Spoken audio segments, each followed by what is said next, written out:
ஒரு பேரவலம் நிகழ்ந்து விட்டது பெருமக்களே, என் அன்பு தம்பி தங்கையில அருமை பிள்ளைகளே. இங்கே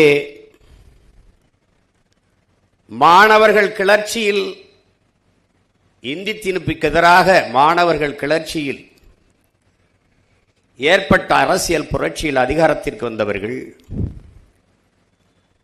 இதுபோல இன்னொரு மாணவர் கிளர்ச்சி இந்த மண்ணில் நிகழ்ந்துவிடக்கூடாது என்பதற்காக மாணவர்கள் அரசியல் பேசக்கூடாது என்று கொண்டு வந்தார்.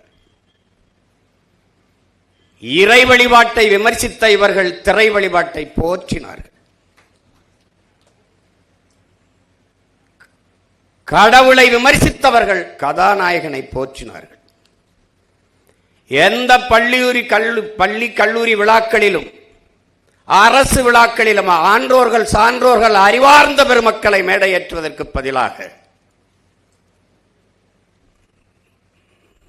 திரைப்பட நடிகர்கள், திரைப்பட இயக்குநர்கள், திரைப்பட நடிகைகள், கதாசிரியர்கள் இவர்களை ஏற்றி பேச வைத்து ஓ இதுதான் ஆக பெரும் புகழ் போல இருக்கிறது, இதுதான் உச்சம் போல இருக்கிறது என்று உள்ளத்தில் விதைத்து இன்று சினிமாவே ஒரு சித்தாந்தமாக மாறி நிற்கிறது. பேரவலம் நிகழ்ந்து விட்டது. வரலாற்றில் தெளிவு வராத எந்த இனமும் எழுச்சி பெற முடியாது என்கிறான் லெனின். வரலாற்றை மறந்துவிட்ட ஒரு இனம் சுடுகாட்டில் இறந்து கிடக்கிற பிணம் என்கிறான் ஹோசினி. வரலாற்றை படிக்க முடியாதவன், வரலாற்றை படிக்காதவன் வரலாற்றை படைக்கவே முடியாது என்கிறார் அண்ணல் அம்பேத்கர். ஆனால் இந்த இனத்திற்கு வரலாறை கற்பிக்கப்படாதனால் தான் தகராறு, பிரச்சனை. எதற்காக கல்லூரியிலே பெருந்தலைவரை பற்றி, காமராஜரை பற்றி பேச வேண்டும்?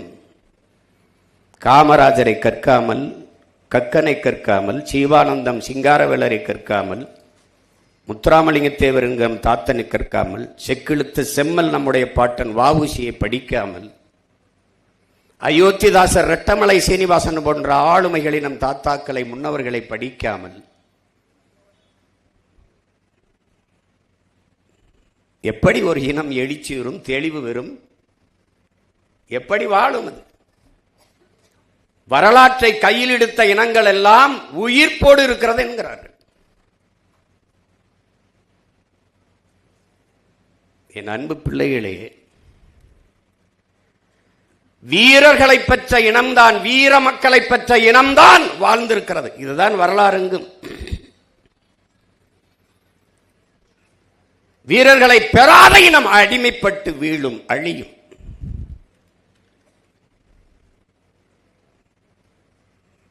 அப்படி வீர மக்களை அறிவார்ந்த, அறம் சார்ந்த, ஒழுக்கம் சார்ந்த தலைமுறையை வளர்த்து கெடுத்தாமல் போனதின் தடுமாற்றம் இப்போது. இங்கே பேசிய அன்பு குழந்தை பேசினாலே குறிப்புகளோடு பேசுகிறவன் அல்ல தலைவன், குறிக்கோளோடு பேசுகிறவன் எவனோ அவனே தலைவன். தாளில் இருந்து படிப்பவன் அல்ல தலைவன், தலையில் இருந்து பேசுகிறவன் எவனோ அவனே தலைவன்.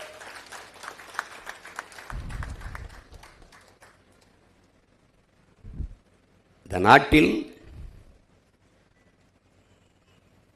காமராஜரை போதிப்பதன் மூலமாக நானும் என் தாத்தன் காமராஜரை போல உண்மையும் நேர்மையான தூய்மையான தலைவனாக வர வேண்டும் என்று இத்தனை ஆயிரம் கூட்டத்தில் ஒருத்தனுக்கு அந்த சிந்தனை வந்தால் இந்த நிகழ்வு பெருமை அடைகிறது, புனிதம் அடைகிறது.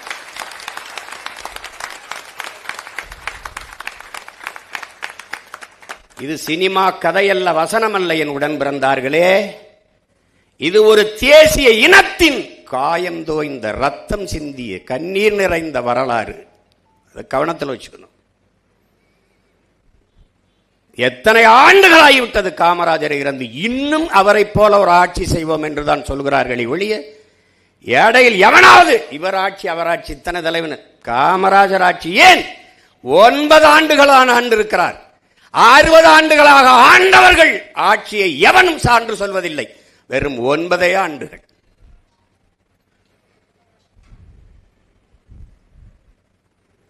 தனக்கென்று ஒரு துணையை கூட கட்டாதவன் தான் இந்த தமிழ் இனத்திற்கென்று பல அணைகளை கட்டினான். இவர்கள் பல துணைகளை கட்டி வாழ்ந்தார்களே வெளியே ஒரு அணையை கூட கட்டவில்லை.